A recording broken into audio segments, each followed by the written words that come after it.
Welcome to Nature Insight. Speed dating with the future. I'm Britt Garner. I'm a science communicator and PhD student in interdisciplinary studies. And I'm Rob Spall, the head of communications at IPBES, the World Biodiversity Platform for Science and Policy.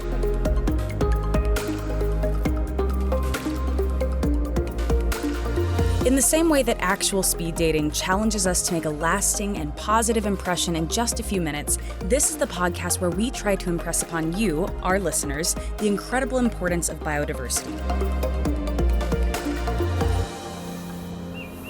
Every person we introduce you to each week on this podcast is working on the front lines of research, policy, and action for nature. They're all part of our diverse IPBES expert community of knowledge holders and decision makers. Rob, when I first read the IPBES Global Assessment, I was really taken by how varied and interconnected different knowledge systems are and how they played themselves out throughout the assessment. You know, knowledge itself is a resource, and you can think of it like energy. It's a resource that can be used and shared within the ecosystem of policymaking. Yes, Brett, I think that's exactly right, because one of the recurring themes that we've heard in all four of our first episodes has been the importance of system-wide transformative change for nature.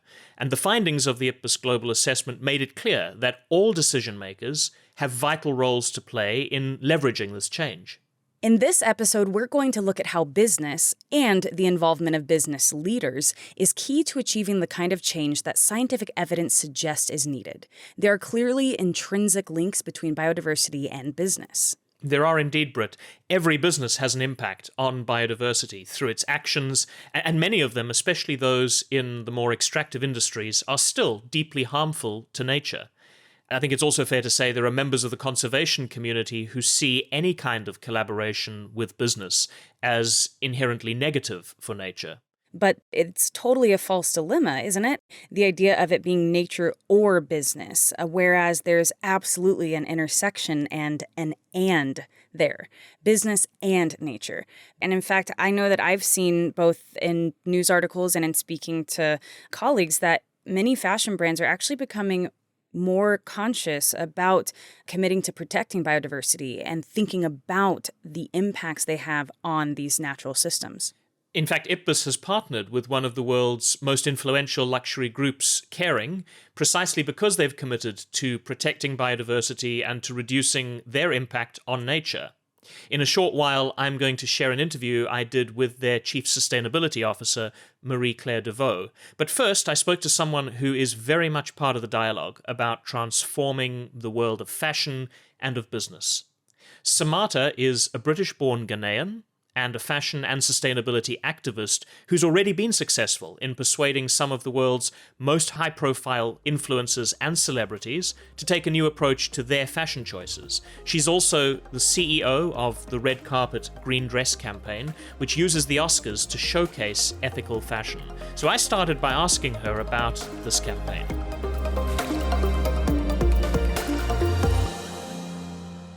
So Red Carpet Green Dress was kind of conceived when our founder, Susie Amos Cameron, and her husband, James Cameron, were going to the Oscars. They were nominated for Avatar. And I think everybody knows that on that red carpet, the most frequently asked question is, what are you wearing? What are you wearing? And so instead of just allowing that to end with a brand name, they wanted to open the door to a conversation about sustainability and fashion. So that's why we kind of initially started with the Oscars. But honestly speaking, as a platform, it's so impactful. We have hundreds, millions of views each year with that red carpet, and it gives us the opportunity to speak to the mainstream world about the way that fashion is operating and really shine a spotlight on that in a way that's, I think, a little bit unexpected.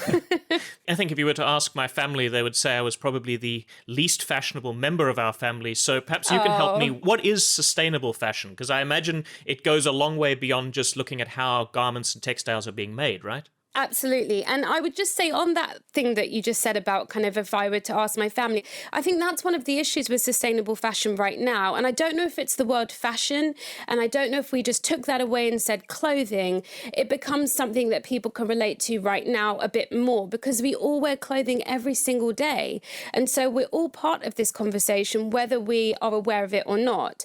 But when it comes to sustainable fashion, it really talks about more than the design. Yes, there's the product. So yes, you're talking about the materials that have been used, how the textiles have been processed, the kind of dyes that have been used, and down to the packaging and how clothing is moved around the world and how it's presented to consumers. But sustainable fashion is so much more than that. It's the fair treatment of people who are making our clothing and ensuring that they have fair pay. It even comes down to the environment and biodiversity and the depletion of natural resources. So there's so much to sustainable fashion that I think at the surface, people just assume, oh, that must be a hemp t-shirt, right? Like, I've got it, I get it.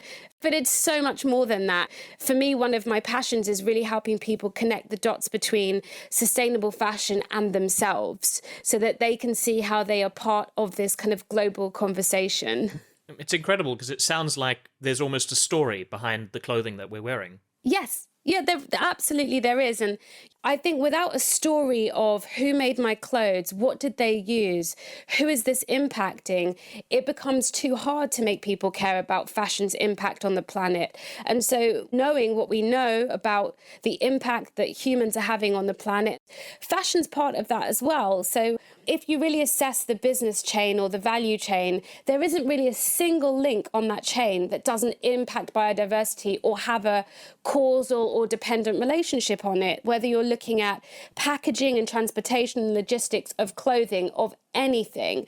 There's plastic involved in that, and we all know the plastic problem that we're facing globally right now. Or if you're looking at maybe materials, there's a raw material usage there, which is coming from nature, or at the very least it's impacting nature. So I think once we start understanding the stories behind how we have what we have and connect it back to the impact that it has around us, then I feel that we're more likely to be more curious about what we're buying and maybe a bit more selective. Are there any good examples that you have or that you could share about changes in consumer choices, perhaps? Because we've talked a bit about the business side. What about the demand side? What I'm enjoying right now, what I'm seeing more, is the vocal, informed consumer. It started, for me, the awareness of the consumer's voice applying pressure. It was really around Fashion Revolution and that whole campaign of who made my clothes. And yes, it did start with the tragic Rana factory collapse. But that kind of murmur has really become a very loud shout. And I think it's very much facilitated and amplified by the digital platforms that are presented with social media. So this kind of confrontational attitude towards the brands that we advocate, I'm all here for. IPBES recently partnered with the Kering Group, and I know you've had some relationships with the Kering Group as well. Where do you see that kind of group or that kind of group of brands in the luxury end situated in this landscape that you're describing of a changing relationship with nature? They are extremely powerful within the fashion industry. You know, they're respected and they're home to some of the most impactful, trend-setting brands that this industry has. And I think that whole element of setting trends and setting the bar is where I think smaller independent brands will look up and say, well, what's happening? What can I be part of from my kind of level of where I am? And so Kering has the reach and the power to really shape this industry in a way that a small independent brand or a startup emerging designer just simply couldn't. And I think it's not just about what they're doing within, you know, Kering and their houses, but if you look at their initiative like the Fashion Pact, which is a coalition of companies in fashion and textile industry, that's not just luxury sector. Because you could easily say that, well, Kering's a luxury brand, so, you know, that doesn't resonate with your everyday person. But the Fashion Pact, you know, that's got brands in there like H&M, Gap, Nike. So these are high street brands, very relatable. So what you're seeing is top down, bottom up, middle across, that kind of movement. And for me, it's only when we have this kind of all hands on deck approach that we'll be able to really tackle climate change and tackle some of these issues, which I think, if we're being quite honest with each other, just feels so overwhelming otherwise. Samata, one of the things that I'm curious about is, where does your passion for sustainable fashion come from? I was always working in the fashion industry as a creative. I'd worked as a fashion designer, I'd worked in PR and marketing roles. But if I'm being 100% honest, I think I always felt that there was something missing when I finished my day. And as I stumbled into sustainable fashion, and it really was a stumbling, I literally crossed paths with Susie Amos Cameron, and the can of worms could no longer be sealed. It was this thing that just became its own creation. I realized that what I think I need to work in this fashion industry is that connection to something more meaningful. And if you ask me, that's what sustainable fashion gives you. It gives you something that is about people. And it's not just about the UK or America or the Western world. It's about Bangladesh. It's about Myanmar. It's about this global community that we're all part of. And this common denominator that we all wear clothes every single day. I think fashion can be sometimes seen as quite a fickle industry, and as a kind of a woman of colour, I've often felt invisible in that space. But when I moved into the sustainable fashion space, I just met so many incredible people who have the right kind of motivations that resonated with me, who want to do well for the planet, for people. And that just made me feel like I was part of a community of people that wanted to leave a positive legacy. So it just felt like home.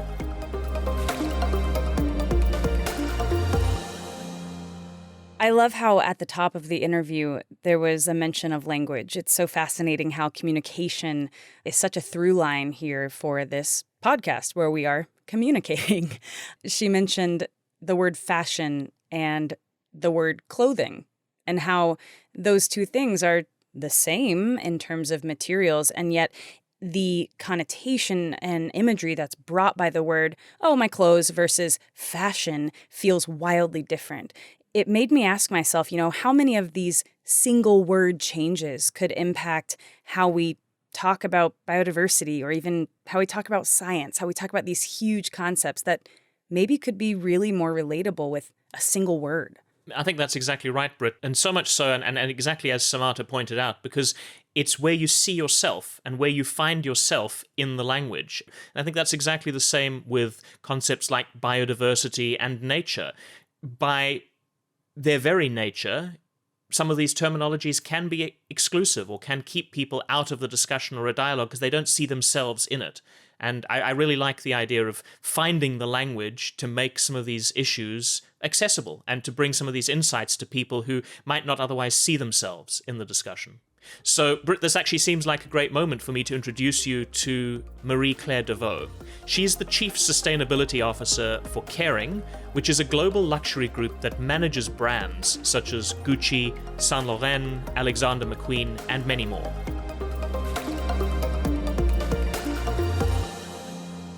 Marie-Claire, thank you so much for making the time to join our podcast today. In October last year, IPBES announced its first ever private sector partnership with the Kering Group.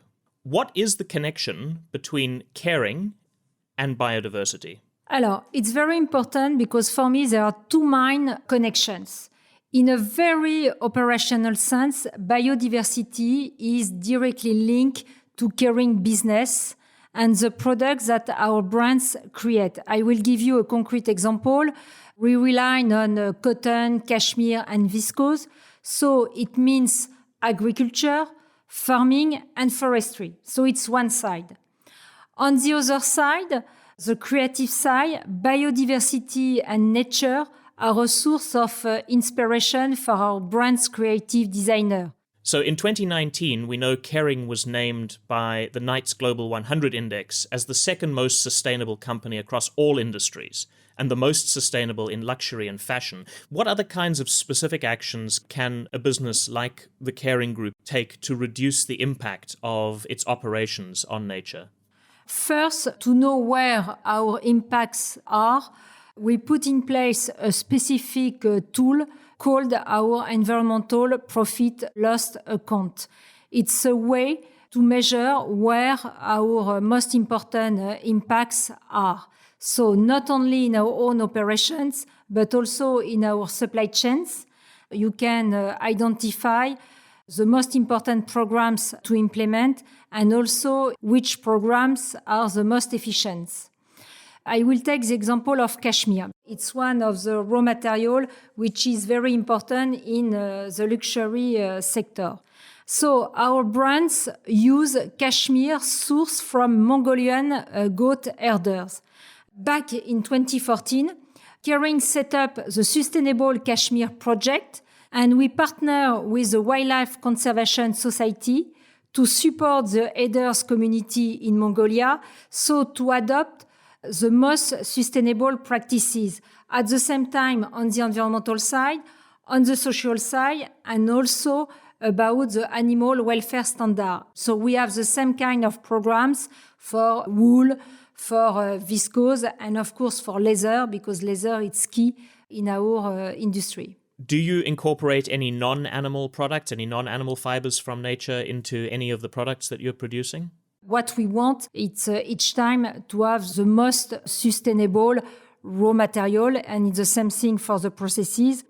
And each time we try to push innovation to find alternatives raw materials. So, for example, how can I use mushroom to do a kind of leather?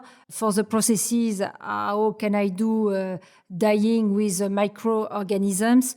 You know, when you want really to reduce your environmental footprint, you have to be very open to innovative solutions. It's not easy because we are working in the luxury sector, so we have to be sure that even if it's a very interesting innovation on sustainability side, it will respect the highest standard of quality that our customers are expecting. You've talked about some of the sort of the input elements to the work that you're doing, like the fibers and some of the other materials. Once you've produced products, once you've sold products, how important is reporting on sustainability to your shareholders and to the broader community for you? When I speak about sustainability, one of the key words, it's about transparency. Transparency for all our stakeholders. So, first step, we have a legal reporting to do. But we want to go a step ahead. We decided to share with all our stakeholders every 3 years where we are. So we did this exercise for the first time in January 2020. We have invited a number of partners, NGOs, and it was interesting to share where we are, but also to listen to them publicly, how they were thinking about the results and perhaps the things that we didn't achieve in the best manner. And thank you for that. IPBES was also with there in January 2020. And I think it's really key to do that if we want to show the most honestly way where we are. And it's also very useful to identify also key actions that we can develop with other sectors or also with competitors, because to have a collective approach, it's quite key when you are in sustainability. Marie-Claire, in January of this year, at the World Economic Forum in Davos, the 2020 edition of the World Economic Forum Global Risks Report was published. And for the first time ever, it identified biodiversity loss as one of the top 5 risks to global business. Now, I mean, apart from Kering, because obviously Kering as a group has taken this on board, but is your perspective that CEOs and shareholders more broadly, not just in Kering, are really starting to understand the value of nature? You have more and more coalitions between business leaders to speak about biodiversity, and only to mention the OP2B. The OP2B coalition is a coalition of companies in the agriculture industry, and it's really focused on how they can protect biodiversity. And what it's interesting, it's also to see that you can have cross-fertilization between the coalitions, because, of course, as also luxury company, we work closely with the food industry when you think about farming. So it creates a very powerful coalitions of companies really to say that now we have to act and we have to protect nature for ethics reasons, of course, but also for business reasons. So I think it can really make a real change in the way to think and to act with the biodiversity and the nature. The power of those business coalitions that you're talking about to bring about the kind of transformative change that the IPBES report spoke about, I think, is quite immense. But there's still a lot of skepticism in some sectors about the idea of greenwashing.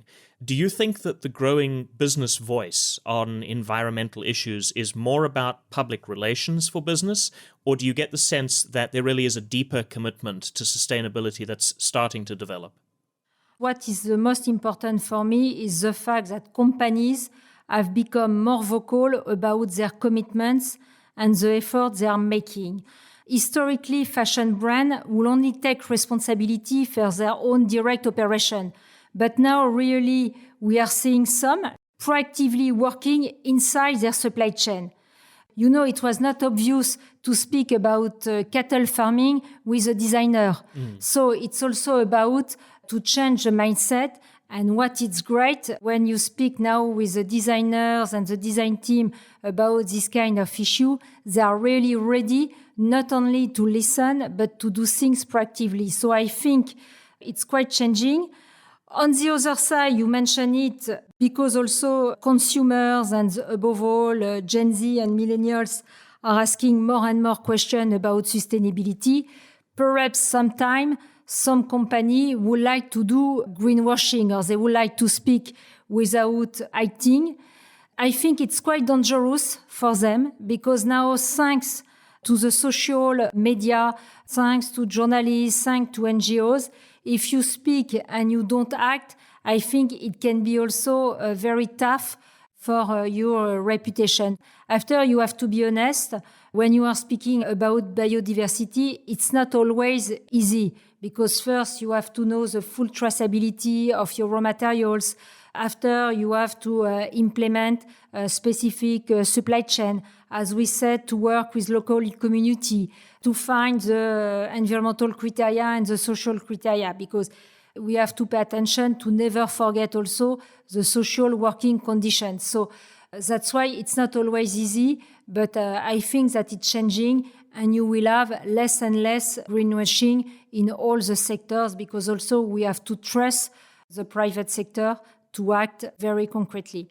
You haven't always worked in the private sector. I know you held several positions, senior positions in the French public service where you advised top government leaders. How important is the link between business and government for creating better policies and regulations on biodiversity and nature? For me, the business community and governments working together is totally essential to drive the topic forward. Really, company cannot do it alone. And it's the same thing for the governments. They can put in place policies, they can put in place regulation around biodiversity. It's key. But if you want also to encourage people to go beyond the regulation, I think it's also nice to recognize the effort that suppliers can make on a voluntary approach. And our approach with the Fashion Pact was exactly this one. Last year, for the G7 in Biarritz, when our French President Emmanuel Macron gave this mission to François-Henri Pinault, it was really with this spirit saying, please, could you organize a coalition in your sector, but of course not only luxury, to be able to implement concrete actions on biodiversity, climate change, and the protection of the ocean.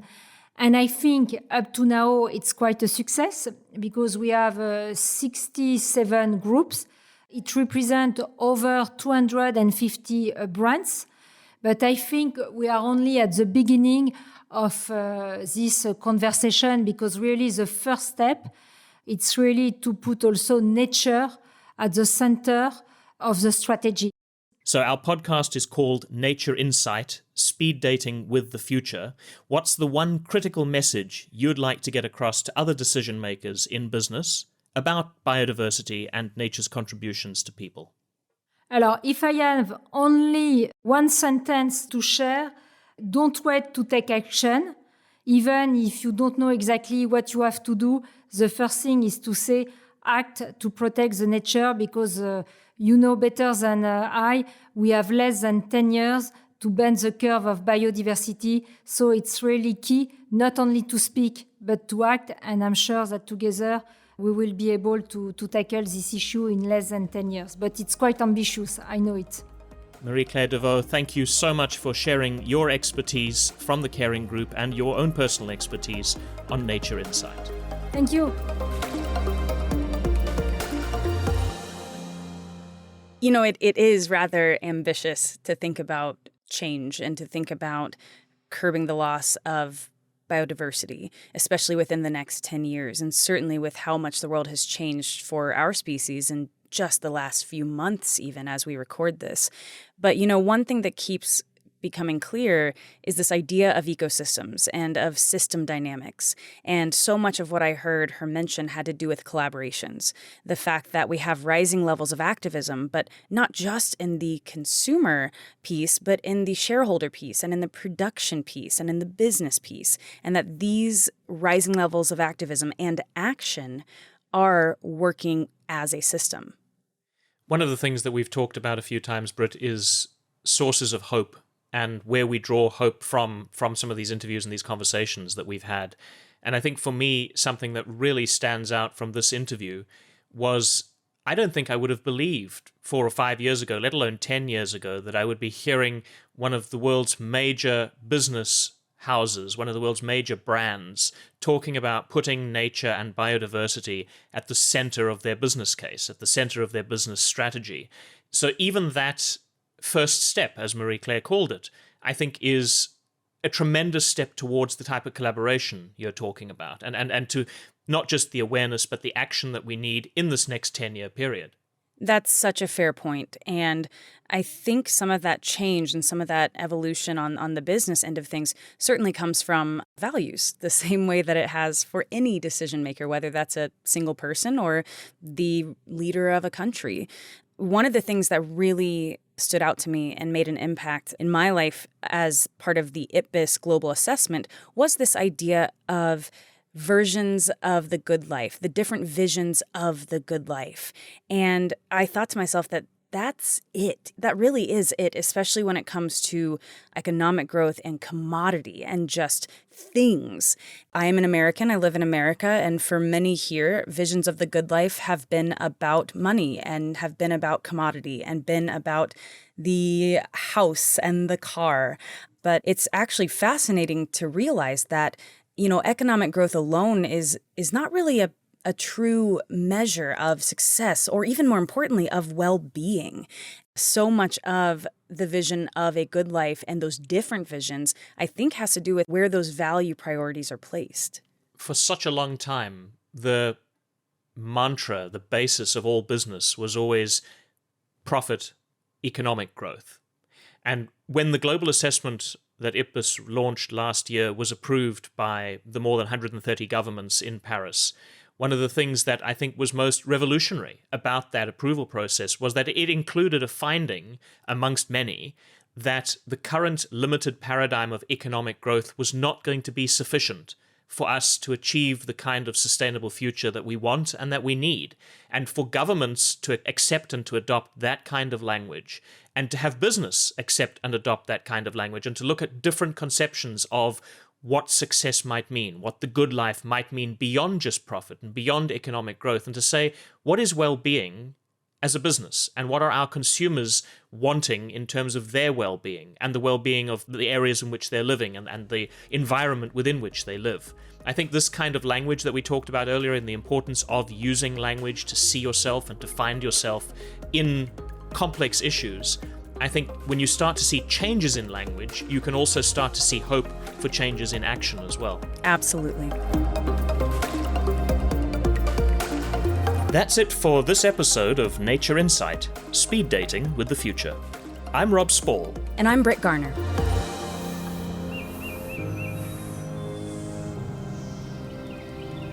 Next week will be the last episode of this first season of Nature Insight. It really has sped by. Absolutely. And fittingly, I'll be talking to Brigitte Baptiste about how in order to achieve a sustainable future for our planet, we need to consider the diverse ways different communities attach value to nature. Brigitte was the general director of the Alexander von Humboldt Biological Resources Research Institute for almost 10 years. She's now the director of Universidad EAN in Colombia and a member of IPBES's multidisciplinary expert panel. She's also one of the chairs of the Values Assessment. So make sure you're subscribed to this podcast and leave us a review wherever you listen. In the meantime, you can learn more about IPBES's work on www.ipbes.net or on any of our social media channels. Just search for @IPBES. That's @IPBES. Thanks for listening. We'll be back next week.